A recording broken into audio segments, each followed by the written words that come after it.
ममता बनर्जी पे हुई ड्रोन हमले की कोशिश।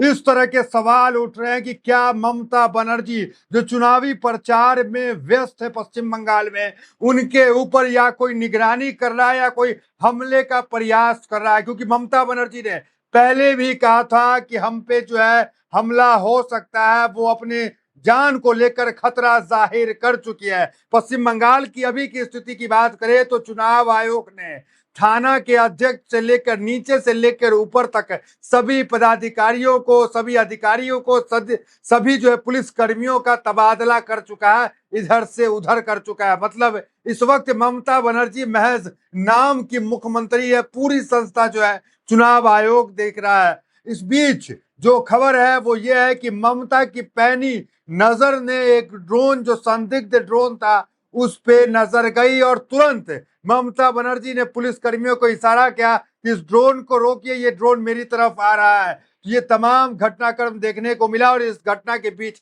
एनआईए की एंट्री हो गई है। एनआईए क्या कुछ कर रहा है और ये ड्रोन किसका था, कहां से आया था और ये ड्रोन का मकसद क्या था। देखिए, पहले भी ममता बनर्जी 1.5 घंटा, ये खबर आपने देखा होगा कि ममता बनर्जी को एयरपोर्ट पे लैंडिंग की कलकत्ता में परमिशन नहीं मिली और ममता बनर्जी का हेलीकॉप्टर 1.5 घंटा आसमान में चक्कर लगाता रहा। तमाम खबरों पे नजर डालेंगे इस वक्त। सबसे पहले हेडलाइंस देखिए, बंगाल सीएम ममता के हेलीकॉप्टर के पास दिखा रहस्यमयी ड्रोन, 3 हिरासत में। तो 3 लोगों को हिरासत में ले लिया गया है और ममता बनर्जी असहज दिखी। अचानक ममता की नजर ड्रोन पर पड़ी। ये तमाम फोटो वीडियो आप देख सकते हैं कि ममता की नजर ड्रोन पे पड़ती है। दूसरी हेडलाइन से, ममता बनर्जी के हेलीकॉप्टर के सामने अचानक मंडराने लगा ड्रोन, नया हरकंप। तीसरी हेडलाइन से, आसमान में मंडराया खतरा, ममता बनर्जी के हेलीकॉप्टर के करीब पहुंचा संदिग्ध ड्रोन,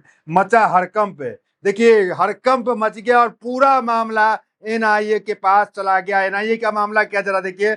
सुरक्षा एजेंसियां अलर्ट, जांच में एनआईए की एंट्री। घटना के बाद सुरक्षा एजेंसी हाई अलर्ट पर है, पूरे मामले की जांच के आदेश दे दिए गए हैं और राष्ट्रीय जांच एजेंसी भी एंगल खंगाल रही है। एयर ट्रैफिक कंट्रोल से भी जानकारी ली जा रही है कि ड्रोन के लिए कोई अनुमति ली गई थी या नहीं ली गई थी। वही टीएमसी ने, मतलब टीएमसी के नेताओं ने साजिश की आशंका जाहिर की कि इसके पीछे बड़ी साजिश हो सकती है।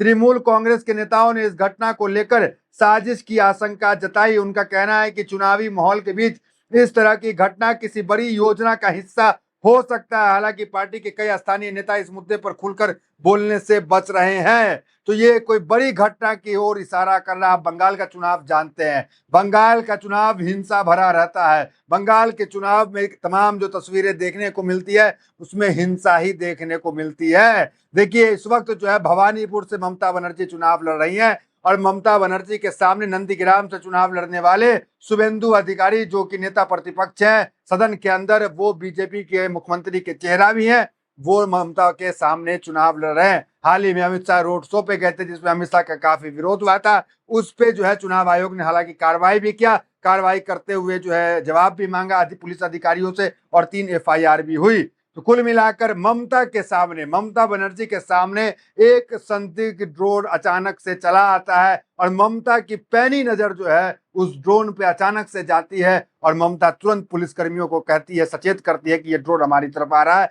ये ड्रोन को देखिए, ये संदिग्ध ड्रोन है, इस पे कार्रवाई कीजिए, कौन उड़ा रहा है, क्या कर रहा है। ये मामला जो है अभी निकल के आया। उस बीच ममता बनर्जी लगातार कह रही है कि हमें टारगेट किया जा रहा है। पुरानी घटना की अगर बात करें तो देखिए, पुरानी घटना में भी ममता बनर्जी के साथ जो है 1.5 घंटा ममता बनर्जी आसमान में घूमती रही, उनको जो है उड़ान की अनुमति नहीं मिली। उस पे जो है एटीसी जो है वो कलकत्ता ने ये कहा कि सिर्फ ममता बनर्जी का जो है प्लेन हवा में नहीं था, कई प्लेन और भी थे। वो पुरानी खबर पे आपको हेडलाइंस दिखाते हैं।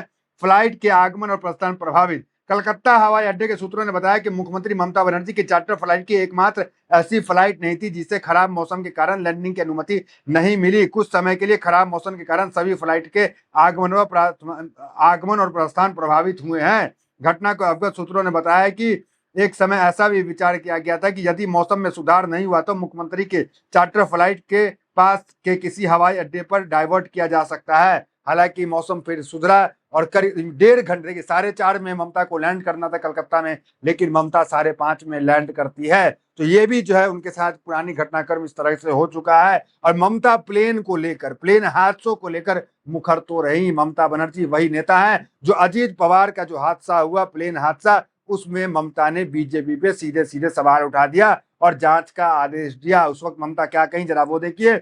अजीत पवार के असामयिक निधन पर शोक जताते हुए प्लेन क्रैश में साजिश की आशंका जाहिर की। उन्होंने बुधवार को सुप्रीम कोर्ट की निगरानी में इस हादसे की जांच की मांग की। ममता बनर्जी ने इशारा किया कि इस घटना में साजिश हो सकती है क्योंकि अजीत पवार महायुति गठबंधन से दूरी बना रहे थे। उन्होंने कहा कि इस मामले की निष्पक्ष जांच होनी चाहिए। उन्होंने कहा कि देश में कोई सुरक्षित नहीं है, हमें सुप्रीम कोर्ट के अलावा किसी एजेंसी पर भरोसा नहीं है। तो ममता ने पहले भी कहा कि देश में कोई सुरक्षित नहीं है, किसी के साथ कोई भी घटना हो सकता है और बीजेपी पे भरोसा नहीं है, ये ममता बनर्जी ने कहा था। अजीत पवार के मामले पे बीजेपी को कई नेताओं ने टारगेट किया, जिसमें सबसे पहला नेता जो है वो ममता बनर्जी थी, जिन्होंने सुप्रीम कोर्ट की निगरानी में जो है इस जांच को करने का कि कैसे अजीत पवार की मृत्यु हुई, कैसे इस तरह का हादसा हुआ। वहीं जो है अगर आपको बता दें, वहीं इस मामले पर संजय राउत ने ये कहा कि क्योंकि ये अजीत पवार का जो प्लेन था वो गुजरात से आया था, इसलिए शक और शुबा की गुंजाइश और बढ़ जाती है। अजीत पवार की मौत हो या फिर पूर्व मुख्यमंत्री विजय रूपानी की मौत हो और इन सब का ब्लैक बॉक्स का जल जाना, खाक हो जाना, उसके बाद जो राजनीतिक हलकों में जो है शक और शुबा की गुंजाइश बढ़ गई और सबको जो है डर कहीं ना कहीं सताने लगा। यही कारण है कि ममता बनर्जी जो सख्त आदेश दिए इस पे जांच बिठाई जाए, ये खबर अभी निकल कर आ रही है। वहीं गिरिराज सिंह की अगर बात करते हैं तो गिरिराज सिंह ने ममता बनर्जी पर बड़ा हमला बोला है। ममता बनर्जी का चुनावी घोषणा पत्र उर्दू में आया है, इसको लेकर जो है गिरिराज सिंह ने हमला बोला। हालांकि घोषणा पत्र जो है वो बंगाली में, इंग्लिश में, उर्दू में, हिंदी में, हर जगह चीज में आया, लेकिन कोट किया है जो गिरिराज सिंह ने, वो कहा कि उर्दू में आया है। बंगाल में सरिया कानून जो है ममता बनर्जी लागू करना चाहती है।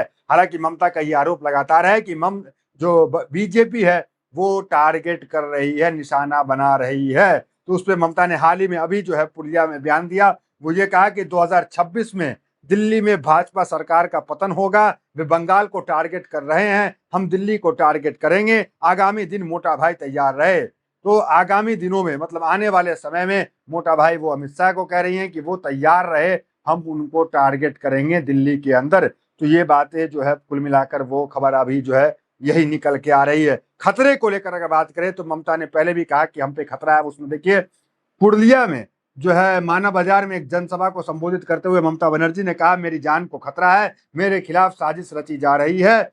और इस पे कांग्रेस ने भी जो हालांकि ये कहा कि इस बयान को गंभीरता से लेना चाहिए, केंद्र से जांच की मांग की।